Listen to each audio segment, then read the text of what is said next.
പക്ഷെ കർത്താവ് നല്ലതായിട്ട് പരീക്ഷിക്കും. കാരണം ഒത്തിരി സമയമെടുത്ത് നമ്മളെ പാകപ്പെടുത്തിയെടുക്കാനല്ല, സമയമില്ല. The time is today. Invest on your today's. നിൻ്റെ ഇന്നുകളിൽ നിന്നെ ഏൽപ്പിച്ചിരിക്കുന്ന വിധികളെ ഇന്ന് ചെയ്യണം. സെറ്റിലായി എല്ലാമായി കഴിഞ്ഞിട്ട് നിന്നെ കർത്താവിന് വേണ്ട. ഹല്ലേലൂയ. നിന്നെക്കൊണ്ടാവുന്ന വേലകൾ ഇന്ന് ചെയ്യണം. വചനം വ്യക്തമായി ഇങ്ങനെ പറയുന്നു, കാപ്പാൻ ഏൽപ്പിച്ചു. ഇങ്ങനെ പത്രോസിൻ്റെ തടവിൽ സൂക്ഷിച്ചു വരുമ്പോൾ സഭ ശ്രദ്ധയോടെ എന്ത് ചെയ്തു? അങ്ങനെ ഒത്തിരി ഇഷ്ടപ്പെടുത്തിയൊരു വാക്കാണ്.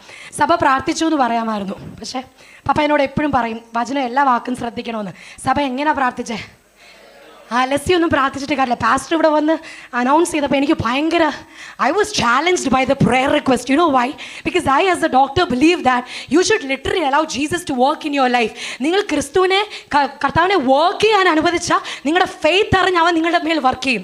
നമ്മുടെ ഫെയ്ത്ത് ഇല്ലാത്തതുകൊണ്ടാണ് പലപ്പോഴും മെഡിസിൻ കഴിച്ചിട്ട് പോലും നമുക്ക് സൗഖ്യം കിട്ടാത്തത്. ഹല്ലേലൂയ. ഇന്ന് നിങ്ങൾ എന്ത് മെഡിസിൻ കഴിക്കുന്നു അത് കൈ വെച്ച് പ്രാർത്ഥിക്കുക. ഹല്ലേലൂയ. എന്നിട്ട് നിങ്ങളുടെ പ്രാർത്ഥനയാൽ ആ സൗഖ്യം നിങ്ങൾ കൈവരിച്ചെടുക്കണം.